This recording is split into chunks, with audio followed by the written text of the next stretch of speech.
I gotta have my tea. Yeah. It's so cool to have Maria here today. You know, we just kind of threw it out in at Easter that we wanted to do something in the community, and Psalm jumped right on it and said, "How about wooden?" and got after it, and here we are. And you have all done. You've jumped in and done great stuff. So thank you. Come to the concert Wednesday night. There's more to do. It's also awesome to have Dawn speak last week, for her to come out of retirement, 11 years. I flew down to California to drive Sophie back, but I was able to watch, and as I told you, you're a great communicator, so thank you for doing that. If you weren't here, you should watch it. It's online. All right, so we're jumping into a new series today on parables, but we're not really going to talk about any parables specifically until next week. So we're going to talk about why Jesus spoke in parables a little bit. So when it comes to how we process information, when it comes to how we learn, whether we're learning something new or learning new information or learning how to do something new, we all learn best through experience. We're experiential learners. In fact, we retain 75% more information if we learn it experientially versus learning it in some passive way of learning. So we're all experiential learners. So I'm going to share a few things that I learned from experience. I learned how to drive in wintry conditions and how not to drive in wintry conditions through experience.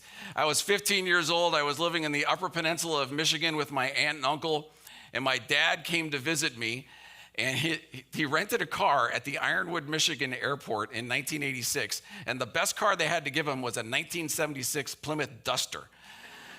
And so because I was 15, he let me drive this car, and you know, it's not four-wheel drive, it's not even front-wheel drive, it is total rear-wheel drive. And I went to pull out onto Highway 2, and there was a logging truck coming, and I thought I had plenty of space until the wheels started spinning. And I'll never forget what my dad said. Most of what he said I can't share in church. But when the truck stopped just short of hitting us, my dad said, "Don't ever do that again." And I have never done that again, ever. And I never will do that again. When I was a student at Prairie State College in Chicago Heights, I learned by experience that I was not going to be an accountant. I took an accounting class and I could not get my ledger to balance. And I realized the best thing I could do was take my $85 accounting book, Basics of Accounting, back to the bookstore and get my money back. And so that's what I did. And on my way out the door, for whatever reason that day, I walked out the door and I said, "Okay, God, I'm not going to be an accountant, but I am not going to be a pastor." I was 18 years old. I was like 9 months removed from being a cocaine dealer. I was working at Waste Management, and I only had my GED for education. I was in no danger of going into ministry at that time. But, you know, it's one of those things you never say to God, I guess. Learned by experience. I learned by experience. I learned God's grace. I learned a lot about God's grace from reading Brennan Manning's books and from listening to Brennan Manning's talks, from even going to his talks when I could. But it was nothing compared to spending several days one-on-one with Brennan Manning. I invited him to come out to our church years ago, and I hosted him. And so I had this one-on-one time for about 5 days with him, and I learned so much about God's grace, God's love for me. And he spoke some great things into the life of my younger self, which I'm still very thankful for. So we're experiential learners. We learn best when we experience truth, when we discover it for ourselves. There's that old saying, give a man a fish and you feed him for a day. Teach a man to fish and you feed him for a lifetime, right? That's experiential learning. So today we're starting this new series. We're looking at the parables of Jesus in Matthew. And Jesus began teaching in parables so that his audience would discover and experience truth for themselves. Matthew 13, verse 1 says, later that same day, Jesus left the house and sat beside the sea. A large crowd soon gathered around him, so he got into a boat. Then he sat there and taught as the people stood on the shore. He told many stories in the form of parables. So that same day, so earlier in that day, the religious leaders and Pharisees had said to Jesus, like, we demand that you show us a miraculous sign. in order to prove who you are. We want a miraculous sign in order to prove that your authority really is from God. But Jesus was way too smart to take their bait on that. He knew that if these guys didn't already know who he was based on all the miracles he had already done, doing one more miracle for them was not going to change their minds. And so he doesn't do it. In fact, he says this: only an evil, adulterous generation would demand a miraculous sign. But the only sign I will give them is the sign of the prophet Jonah.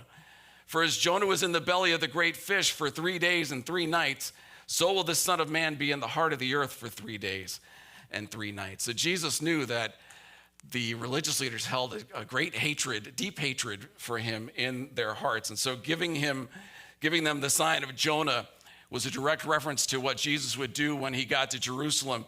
When the time came, he would willingly go to the cross and sacrifice his life for you and for me, for the sins of the world. And like Jonah spent 3 days in the belly of a fish, the body of Jesus spent 3 days in a tomb. And just like God gave Jonah his life back after 3 days in that fish and told him to go to Nineveh, Jesus was resurrected after 3 days. And even his resurrection from the dead didn't get the religious leaders to believe who he was. And so Matthew 13 here, it constitutes a shift in the ministry of Jesus. He starts doing things differently. He changes up his methodology. He no longer teaches in the synagogue, and he starts teaching in parables that he doesn't fully explain to his audience. So he's no longer welcome in the synagogue. That happens when you call the leaders of the synagogue evil and adulterous. They tend to not want to have you back. But the common people would have loved to have had him there. They loved the teaching of Jesus. But if he went back to the synagogue, the Pharisees would have just heard everything that Jesus said through their confirmation bias. They would have heard what he said. It would have confirmed what they already believed about him, and they would have used that as ammunition to put him to death. And it wasn't time for him to be put to death yet. So he stays away from the synagogues. And he takes his message to the beach, right? Takes his message to the beach, and by doing so, he adopts some very unorthodox methods for this time and this culture. It's kind of like John Wesley and George Whitefield.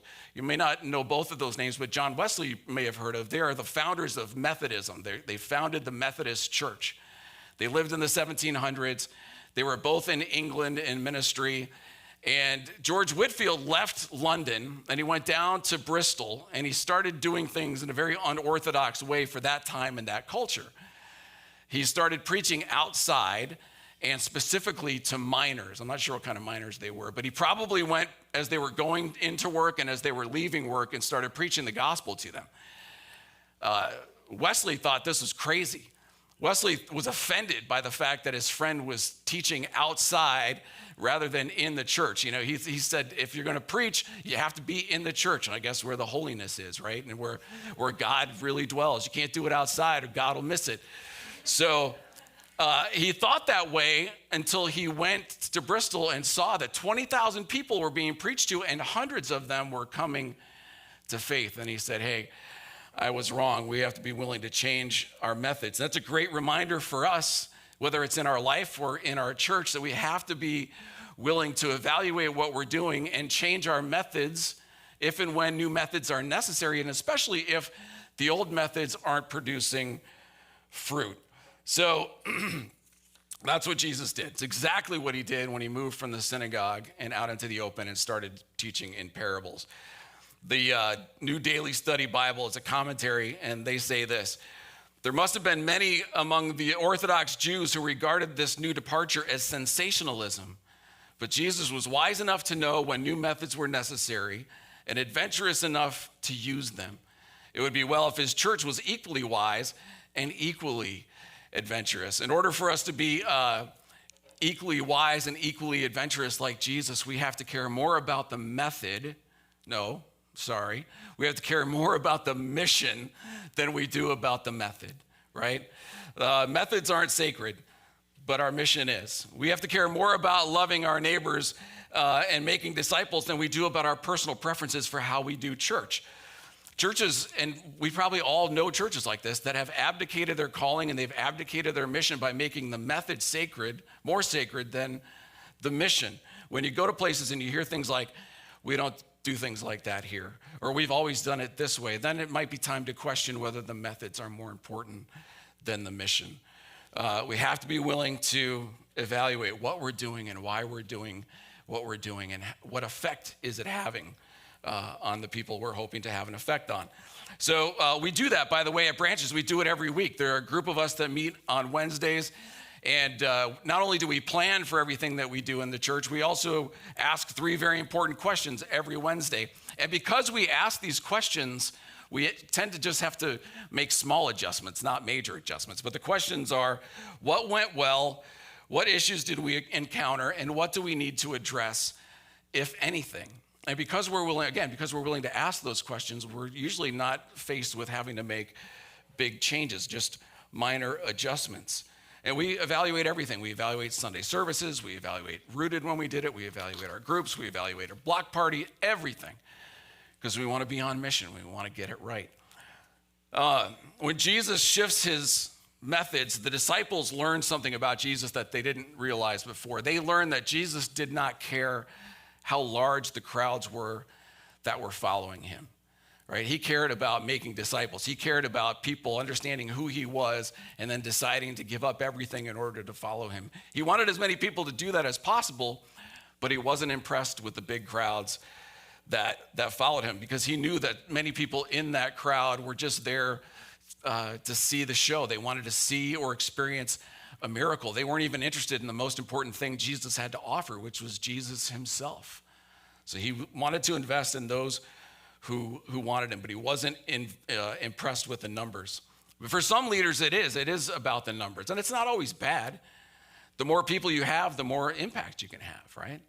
That's not a bad idea, but I have a friend who he used to play for the Seahawks, and he got into ministry, and he went to work at a large church, and in that large church, he was made a campus pastor, and they told him, if you don't grow your campus by X percentage every month, you don't work here anymore. And so he's like, no pressure. So he did it and he told me while he was in his first 6 months at this church, he said, Todd, 25% of the staff is turned over because they didn't meet their numbers. So he was a star because he used to play for the Seahawks. So he didn't meet his numbers the first time, so they put him on probation. And he didn't meet his numbers the second time either, because you can't really control it at all. So they shifted him into a different area, and he ultimately left the church because it was too hard to work there. When I was a young youth pastor up and coming, my goal was I want a youth group of 100 students, because all the cool youth groups that were successful had 100 students. So I wanted 100 students, just to have 100 students. Well, I can tell you, having 100 students, but not being on mission and caring about those students knowing and following Jesus just is an empty and hollow experience, right?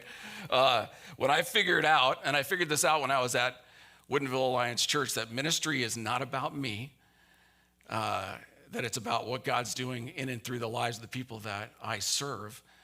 Then our youth ministry grew to over 300 students. And it was all about what God was doing in the lives of some really great leaders and some really great student leaders. Seriously, the greatest gift God taught me. And it was not an easy lesson for me to learn, because I wanted it to be about me, was that it's not about me. And not only that, but the church itself, it grew, right? So the church was 450 people, but parents started coming to the church. Their kids were, where their lives were being changed. And so the church grew to about 1,000. But it's still not about me, by the way. What we do here is not about me. And Tim, if he were up here, he would say it's not about him either. It's not about Todd and Tim. It's not about any single one of us, but it is about what God wants to do in and through all of us. Tim, am I okay? Am I speaking for you? Yeah, he's good. He's good with that. Try not to speak for each other, but sometimes we're safe. Yeah, it's about what God wants to do in and through all of us. So again, Jesus wanted everybody that followed him onto that beach that day to surrender their lives to him, to come to faith. But he had zero comfort or saw zero value in the large crowd. Still, Jesus, even though some of those people would reject him and walk away, Jesus still willingly went to the cross for every single one of them. He went to the cross for his 12 disciples as much as he went to the cross for those who would chant, "Crucify him," before they put him to death, if they had the chance to do so. Because he knew that even if they did chant, "Crucify him," there'd still be a chance for them to understand that what he was doing for them. That's who Jesus is. That's how much love he has to give. He loves all people, and he loves us enough to give his life for us. He gave his life for us while we were still sinners. Romans 5:8 says that, which means he gave his life for us while we were still living in open rebellion to God. That's the kind of love Jesus has for us. It's a love unlike any other love we've ever known. So the word parable, the word parable means to throw something alongside something else for the purpose of comparing the two. When I was in college, I drove a school bus in the inner city of Minneapolis, and this has no bearing on anything that we're talking about, but I want to tell you this story. I had a kid that rode my bus. He was the only black kid at this Catholic school, and his name was Jehovah Jireh McLean. I kid you not. And I said, dude, you're named after God. And he knew the old song. Like, people have been around in a church for a while, you know. He said, and there's a song about me, Jehovah Jireh, and he'd sing the song. I loved that kid. He didn't get along with the nuns, though, so he got kicked out of that Catholic school. The nuns did not get along with Jehovah Jireh McLean. I don't understand. Anyway, I was talking about school buses. School buses have like convex, or they can be, they're also called parabolic mirrors, and they allow you to see what's alongside of you so that you stay safe. So Jesus used parables. When he used parables, he took something familiar that people knew about, and he set it alongside something spiritual. And one theologian said Jesus was telling an earthly story with a heavenly meaning. And that's a little sappy for me, but it's true. That's what it was. And the hope was that the hearer would understand, they would hear the parable, and they would understand not just the familiar story, but the spiritual lesson Jesus was teaching. And the parables that Jesus started using in Matthew 13 were different parables. He had used parables before, but these were not ordinary or obvious parables. In the Sermon on the Mount, Jesus talks about wise and foolish builders. In Luke 15, he talks about the lost coin or the lost sheep. And those are obvious parables. You know what they're about and what they mean at the very end. These parables that he starts telling in Matthew 13 are not as obvious. In fact, Jesus referred to these parables as mysteries of the kingdom of heaven.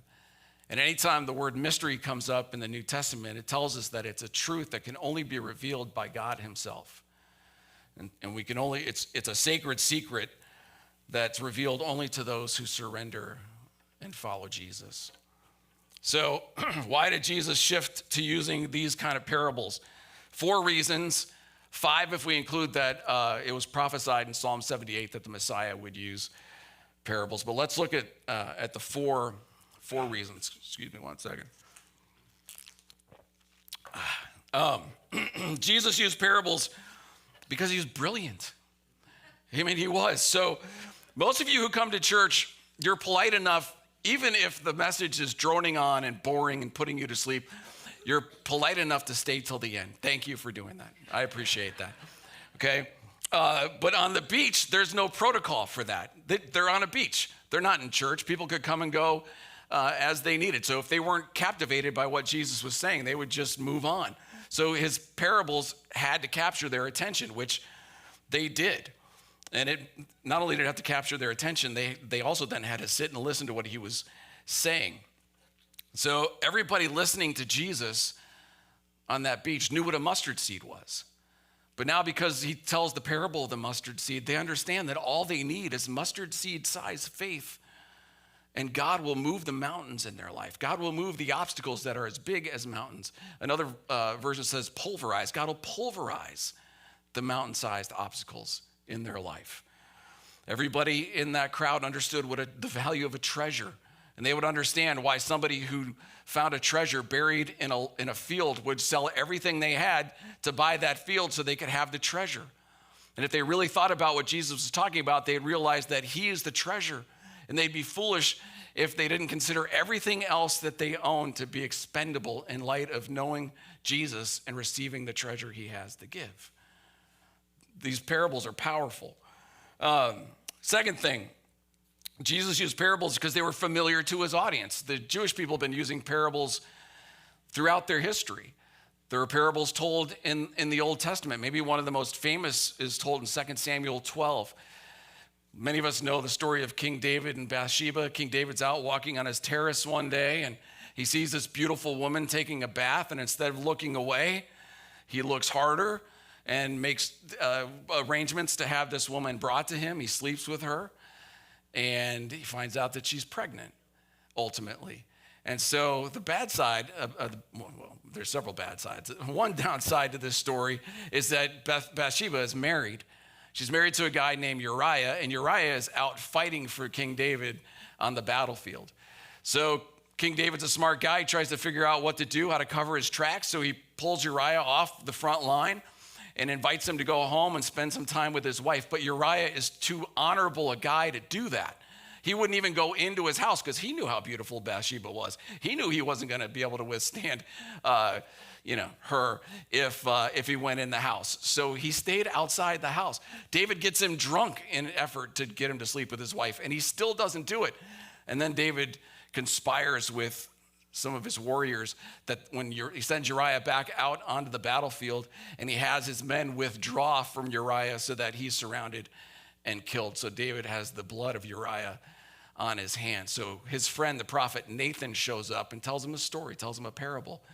And the parable that Nathan tells him is that, King, there was a rich man and a poor man, and the rich man had many animals and a whole farm full of everything that he needed, livestock and fruit and everything.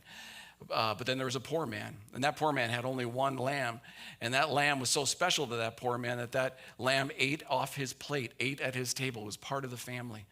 When the rich man had guests from out of town, he didn't take one of his lambs to sacrifice for the feast. He went and took the poor man's lamb and sacrificed it for the feast. And David got enraged and said, I would kill anybody who did that. And Nathan says, you're that man.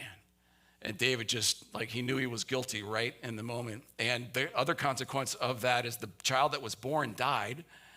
And David wrote Psalm 51, that psalm of repentance that so many of us go to as a result of that whole experience. The third reason Jesus used parables was to make what was abstract more concrete. If you didn't know what goodness was, and I tried to explain to you what goodness was by defining goodness and giving you the definition, or explaining goodness and defining it, you would have a working knowledge of goodness, but it wouldn't be great. But if I showed you a really good person and pointed out all the things that they did that made them good, then you'd have a picture in your mind that would really help you understand what goodness is.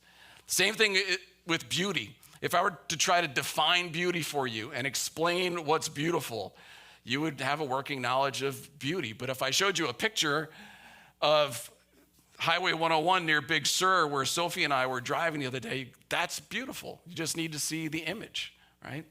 So in the same way, if I were to try to teach the doctrine of justification in here just the way that my seminary professors did when I was in school, it would be a snooze fest in here in about 2 minutes, right? But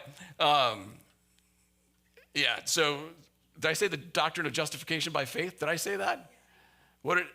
I don't know what I said, but I meant to say the doctrine of justification by faith. So if I tried to teach that to you, again, it would put you to sleep.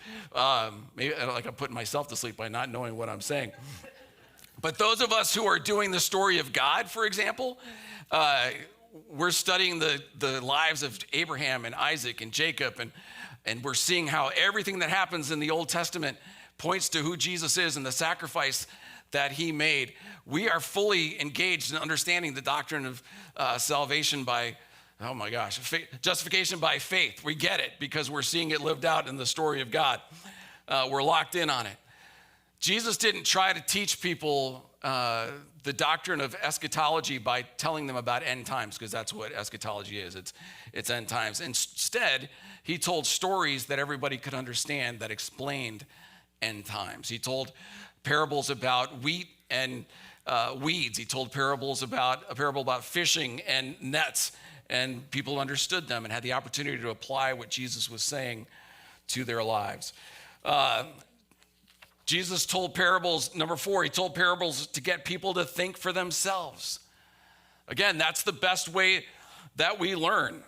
He wanted people to think through what he was saying and be able to apply it. And once Jesus pivoted to telling these kind of parables, he never explained them.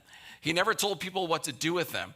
He only explained them to his disciples, but to nobody else, because he wanted people to think for themselves, because that's the best way for us to learn. If you're a parent, you know that this is true.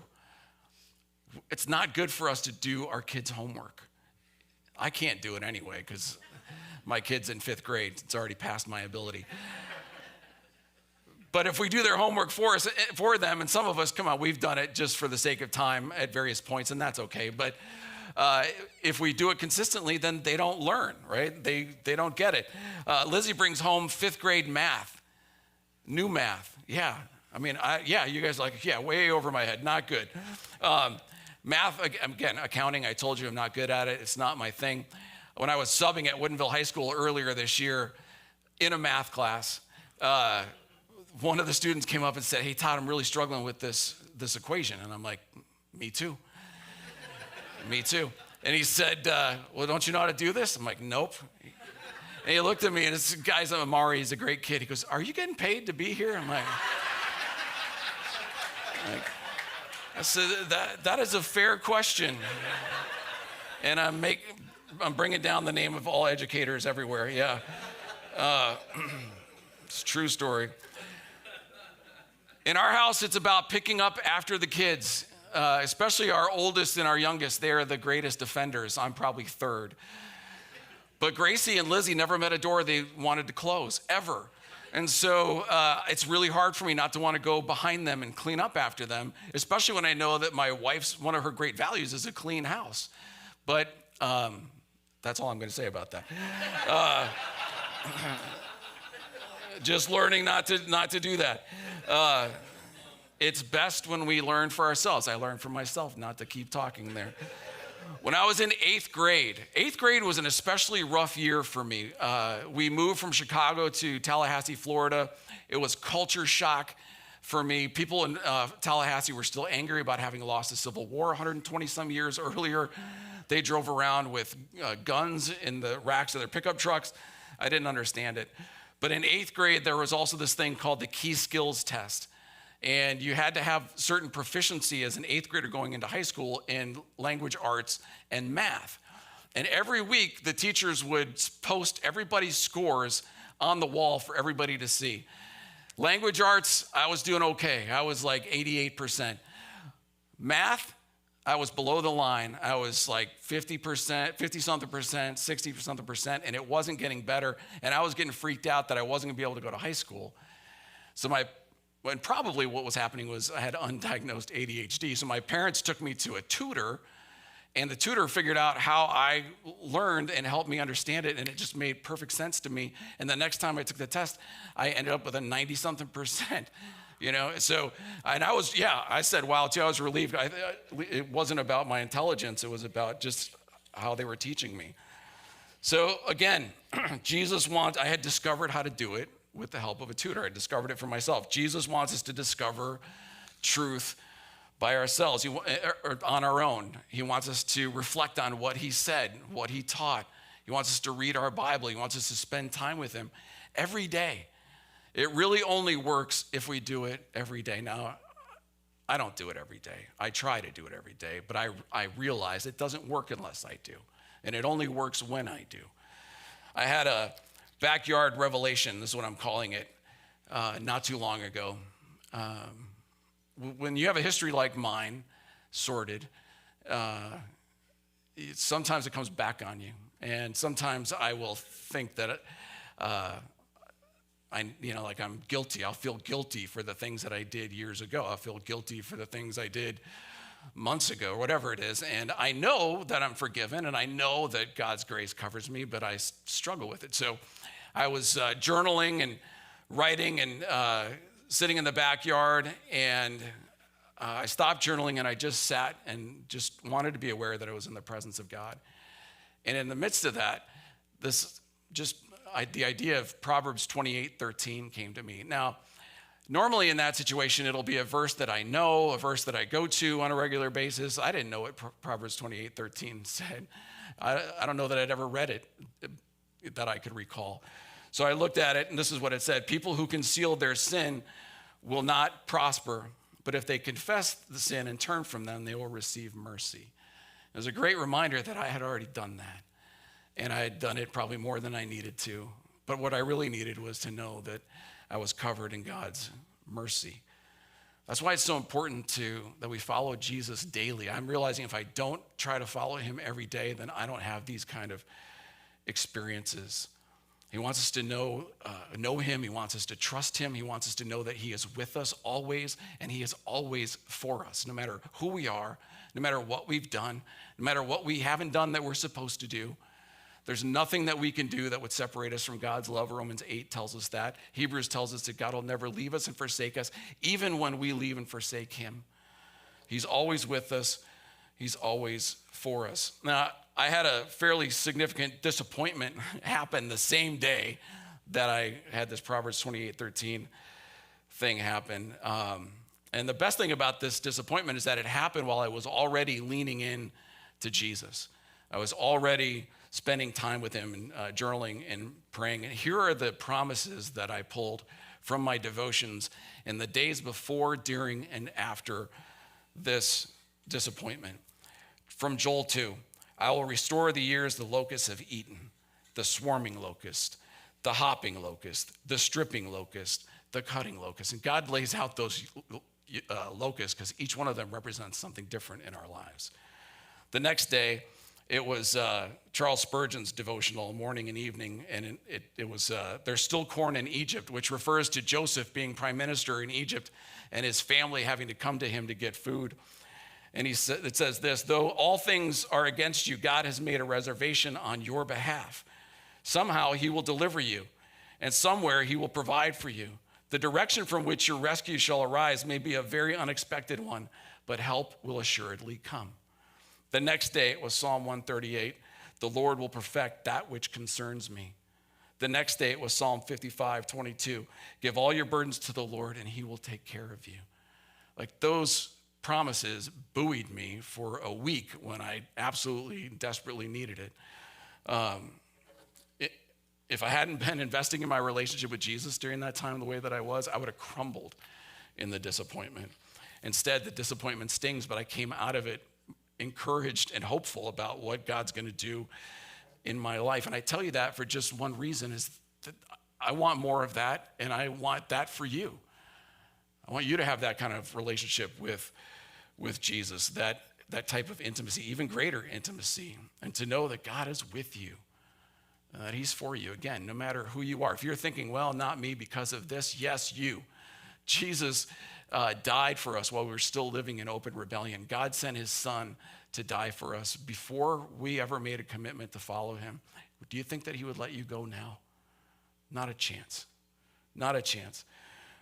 C.S. Lewis said, God whispers to us in our pleasures, speaks in our conscience, but shouts in our pain. It's a megaphone to rouse a deaf world. And I've been experiencing that as very true recently. So as we get into this series, my encouragement is jump into this series, jump into your relationship with Jesus, go all in. And as we come to communion, just again, think about what Jesus has done for you and how it's so easy just to go through communion, but he sacrificed everything. He lived the life we couldn't live, died the death we should have died, so that you and I could have a relationship with him, so that we'd have hope and purpose in this life, so that our lives could be significant and matter in the lives of other people. So come to communion just saying, God, I'm all in. I'm all in with you. Let's pray. Father, that's how we come. We come to you needy, as we always are, sometimes more than others. But we need your touch. We need your love. We need your grace. God, as we step into these parables, help us to not just come to hear them on Sunday, but help what we do on Sunday to be an extension of what we're already experiencing in our relationship with you throughout the week. God, draw us close. Remind us, even as you've reminded me, that you are there. You are with us. You are for us, no matter what is going on. And we can trust you. So thankful for that. We pray in Jesus' name.